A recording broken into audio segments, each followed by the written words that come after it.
Itong mga kabatchmate natin kung ano yung naaalala nila noong tayo ay mga mag-aaral pa. Alam niyo kay Timumbang? Alam niyo, walang hindi nakakalam dyan. Marami.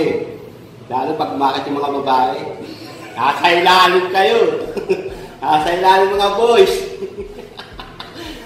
Hindi ako kasama ron. Pero ako leader. Lalo rin sa garden, magdidilig.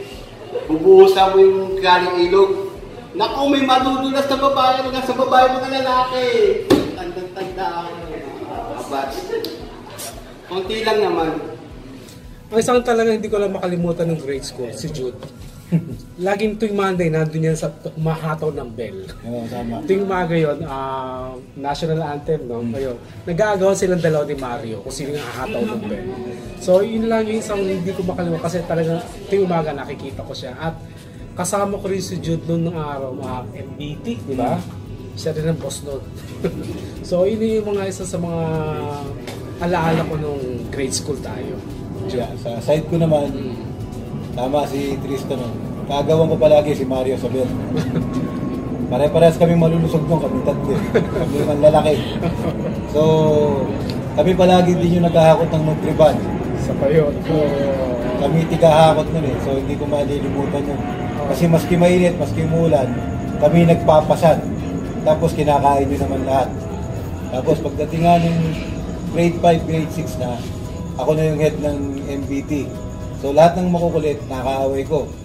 Pero yung lahat ng mababait naman, kasundo naman namin. So, sa mga teacher naman noon, sino ba? Si Miss Villaluz. Miss Villaluz. Tapos si Miss Flojo. Miss Flojo. Si Miss Medina. Yeah, yung mga naging teacher namin natin ng grade school. Ang na-experience ko nung ako nag-aaral ng elementary ay yung pagka-transfer ko ba, galing kasi ako ng Taiwan. Then na-transfer ako ng Angona Elementary. Nung nalipat ako ng elementary, ako ay nasa section 1. Hindi ko makakalimutan talaga nung na-experience ko nung ako nag-aaral. Yung malista ba ako? Kasi nililista noon ng panahon na yun ng mga may ilay. Ang ano niyan, ugali ng ugali. Yung pagka nagkaroon kami ng mga nililista gano'n, tinatatayo kami sa harapan. Hindi ko makakalimutan talaga. Pinagbubad kami ng pagka. Kami harap doon sa harapan. Nang talaga ng blackboard sa harap. Siyempre, ikaw naman, bata ka pa nun, di ba? Hindi natin mga alam ng mga gano'n-gano'n. So, kahit paano, kahit bata ka, nakakahiya dahil mga classmate mo, yung mga nakalap mo gano'n. So, yun na unang-una kong naging experience na hindi ko makakalimutan. Yun lang talaga. Naalala ko nung elementary tayo, kami sa Kamiya, nagbibisikleta kami umaga hanggang tanghali, sisila yung mga chicks. Pero wala ako doon sa sinisilayan nila. Sina Aleli, yung mga magaganda kong eskwela, sina Jackie, sina Ine, Aurelin, si Ine. Tumabas kami ng puno ng saging doon sa may ilog, sa lolo pala ni Aleli yun. Kinabukasan, galit na galit yung lolo niya, may dalang karet, pumunta ng eskwelahan. Tila tatagain yung nung malaman si Aleli pala may pakala nung pagtabas nung puno ng saging. Tanda ko, dancer ako. Yun lang at ang kaya kong tandaan, ako yung isang dancer. Ayun, magkagrupo kami sa dance namin. So, grade 3 nagsimula yan, no, sa Alitap-Tap. Pagkatapos, ng grade 6, ito naman yung merong yellow, red, at saka green kami na pompiang na damit. And basically, ang ano lang doon, sabi nga karamihan doon anak ng teacher. Oh. Kasi, bakit, ewan ko, ngayon ko lang na-remember, no? Kasi siguro kaya anak ng teacher makino, kasi kami yung naghihintay sa mga parents namin na nandun kami hanggang sila umuwi. So, siguro kami yung nandun kasi kami yung nahatak. Kami yung available na nando doon. And then, siguro yung sa mga kalokohan, hindi yata kami yung nando doon sa nabibilang sa may mga kalokohan. At gano'n nila. Nilinis ang pangalan. Kasi yun na nga, alam ko kasi tahimik ako noon, ngayon lang ako umingay. Gano'n nila. Oo. Kahit tahimik diba, tahimik tayo noon. Tapos alam ko, favorite lang namin ni Myla, pag naiiwan na kami na kayo, umuwi kayo kasi naiiwan kami doon. nagpipiko kami, o kaya touching rubbers. Touching rubbers nga ba tawag doon? Ewan ko, basta yung na rubber touch tree eh. oo. Kaya touching rubber yun na natatandaan ko. And basically, elementary, isa sa mga responsibility na natanggap namin noon is, responsibility ba? Hindi pala, yung munting barangay, ano ba to? Yung barangay tanod. Munting barangay tanod. So, yun, may extra ako doon. Kasi alam ko naman, medyo kaya lang ang head noon, natatanda ko si Julie. Naalala ko noon nung kami nagagati kay Mr. Diaz, pag kami umiigib doon sa may balon, doon sa may puno ng langka, siguro naalala niyo yun. Pagka wala ng tubig, pupunta kami sa may ilog, sa may likod. Ngayon, para naman makatipid ng konti, mabilis makakuha ng tubig, kay Timumang. Bumibili kami ng bus na may giniling, siguro naalala niyo ba yun? Masarap ang tinapay doon kay Timumang. Ginagawa namin, pag kami bumili rin ng tinapay, libre na tubig doon. Kaya nakabalik agad kami sa pag-garden. Naalala ko dati nung kasi sobrang takot ko dati nung kay Mrs. Florisa. Grade 5 sa Pilipino. Kasi yung ang kwarto niya is yung sa dulo, ground floor, yung malapit dito sa Rainbow. Si Miss Florisa kasi dati no, pagka hindi ka handa, dalawang bagay lang yan eh, bulyaw o kaya either chalk o yung eraser ang tatama sa'yo. Minsan meron kami isang classmate dati no, na medyo kanyang paborito, si Danny Ascocha. Yun, tanda ko na sobrang binigyan niya pa ng yun, tawag dito, ng comb. Para daw pa, every time na papasok siya, kailangan nakasuklay daw siya. Kulot si Danny. Sabi, king ni Danny. Yun lang mga naalala ko doon.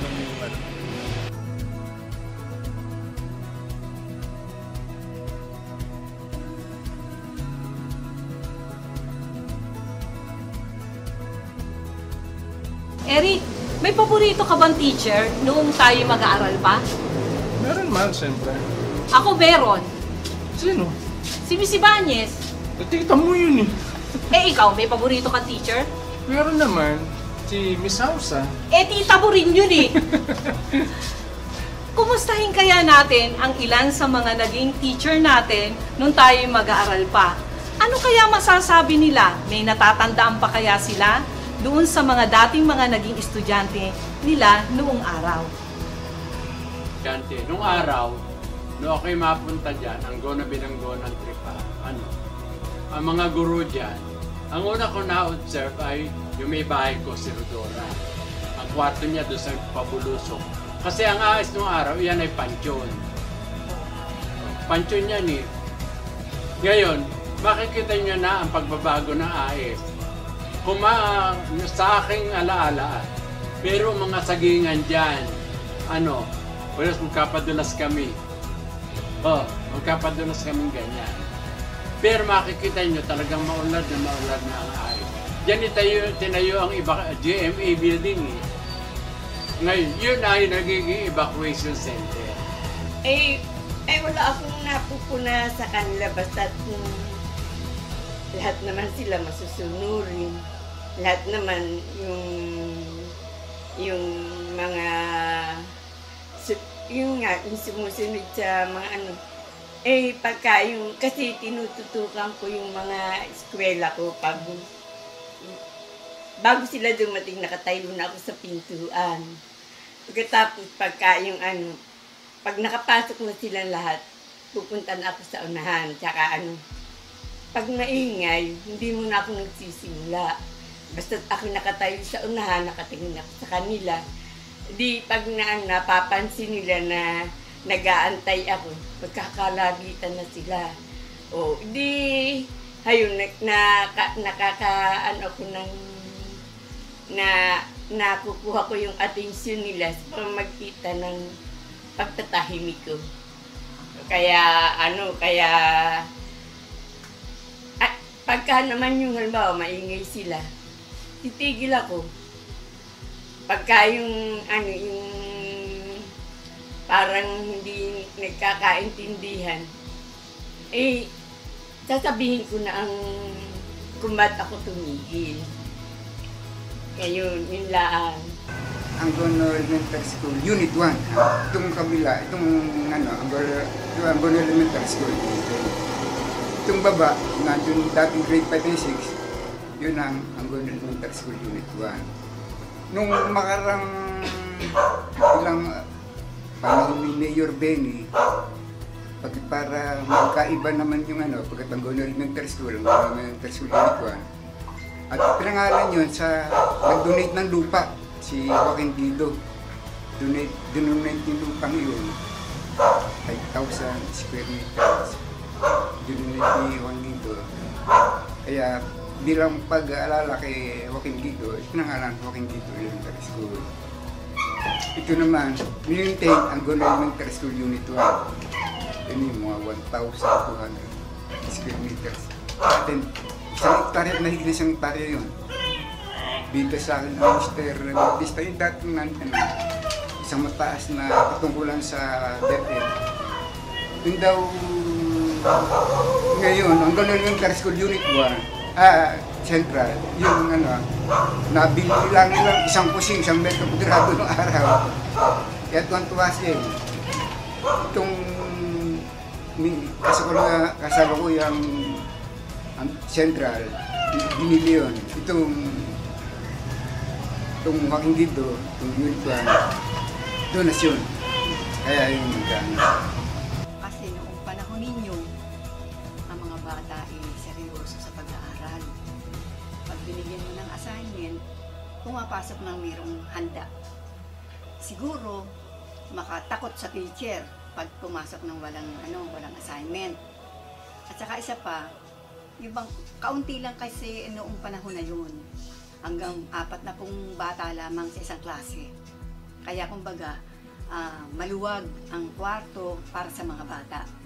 Nakakakilos sila ng maayos. At saka isa pa, yung nakikinig sa guro. Kung ano man yung tinuturo ng guro, madaling pumapasok sa isip nila. Walang nakakaabala na kung ano-ano katulad ng mga gadget na yan. Kasi nung panahon ninyo, wala pa. Kaya ang mga bata noon ay talagang pag-aaral ang iniintindi. Natutulungan pa ng magulang pag binibigyan ng mga takdang aralin. Kaya ayun, maganda ang kalagayan ng mga bata nung araw. Sa nabasa ko naman sa history ng Joaquin Guido sa kanang Angono Elementary School, Unit 1 nga ito. So, para kasi kinikater namin dito, para yung kinikater namin dito yung mga San Isidro, Kalayaan, yung mga bandang, yung mga street na dito, hinati na siya. So, lahat ng Angono Elementary School, yun namang kabilang kalye na yun. Parang zoning. Parang zoning ang parang District 1 to, District 2 yung... So lahat ng, kaya kami rito kapag yung enrollment, taga saan ka? Tinatanong namin. Para hindi nahirap ang bata. Kaya nga kami pagka yung mag-i-enroll sa amin na, taga ano po kami, taga riyan sa Bandarian, ay doon po kayo mag-enroll sa Angono Elementary School. Pag sinabi, halimbawa po, banda po silang Constellation, mahabang para hindi natatawid. Okay po. So yun ang yun po yung isang dahilan na alam nyo, dahil po sa zoning. Hiin po ng ating reunion ay para sa pagsasama-sama natin ng mga magkaklase at magkakabats. Ngunit, may isa pa po tayong isang mithiin na mas mahalaga pa po. Ito po ay makapag-contribute tayo dito po sa ating eskwelahan na Angono Elementary School sa ating makakaya na bukal po sa ating pusong tumulong. Sa ngayon po ay may bagong gawang library ang ating eskwelahan at nangangailangan po sila ng mga materials. Ngayon, sa mga meeting natin nakalipas, tayo po ay nag-usap-usap na ang bawat section ay magkakaroon sponsor. Ito po ay hindi po sapilitan. Ito po ay bukal sa loob na magbigay at nagkaroon po kami ng desisyon dahil ang gusto po ng mga guro ay magkaroon sila ng isang LED TV. So yun po ay pagsusumikapan natin na mabuo dahil po sa mga sponsor. Hindi lang po sa ating kabats, kung may sponsor po sa labas, wini-welcome po natin na tumulong. Pag nabuo po natin ang amount na yon, bibili po tayo ng LED TV at idodonate po natin sa Angono Elementary School. Maaaring sumama kayo, sumama sponsor ninyo, o ibibideo natin at para may patunay na i-donate natin ang LED TV. Yun lang po at marami pong salamat sa inyong suporta.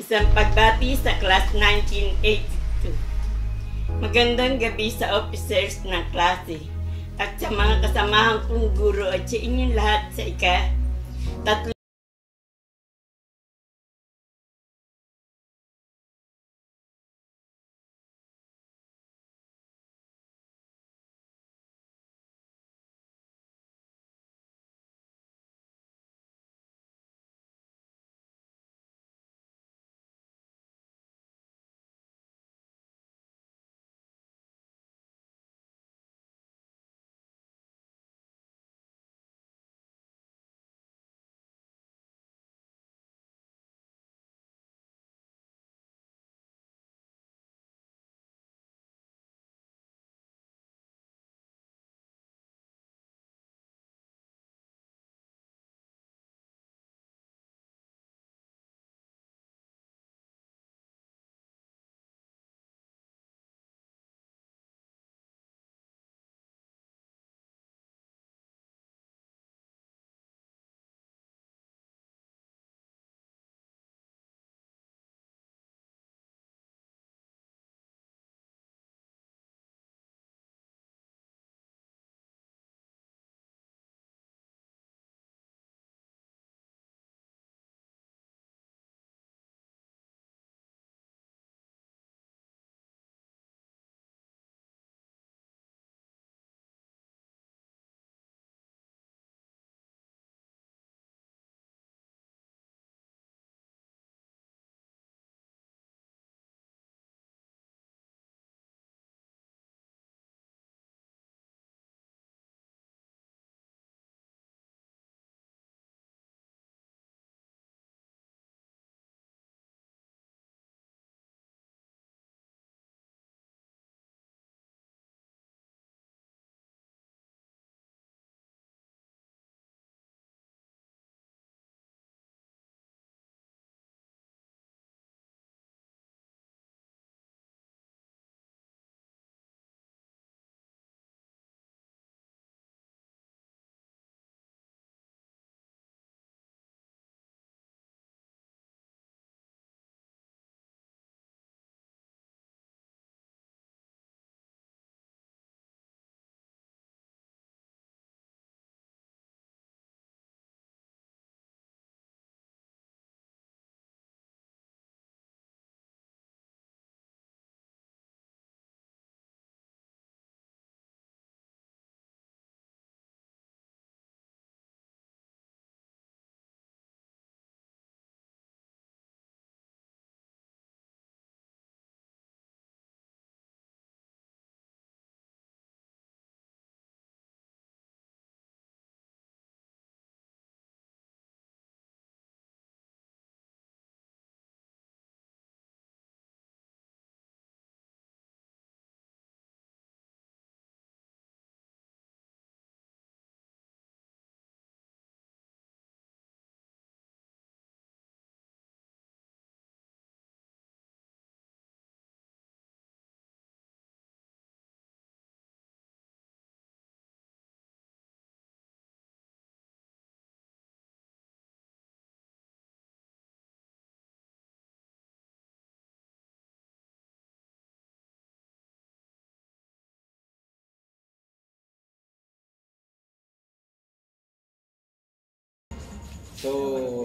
see you at saka good luck sa ating lahat. Thank you. Thank you. Isang maligayang pagsasama sa Batch 82. Maraming salamat sa mga organizer. Sana nandito kayo lahat and masaya ako dahil umattend kayo ng alumni homecoming and I hope you'll enjoy the activity and as much as possible we enjoy each other's company. Minsan lang ito mangyari and I just hope all will be blessed in this activity, in this gathering and na patuloy ang pagiging magkakaibigan natin. Siya, ang dami na nasabi. I second that. And I thank you.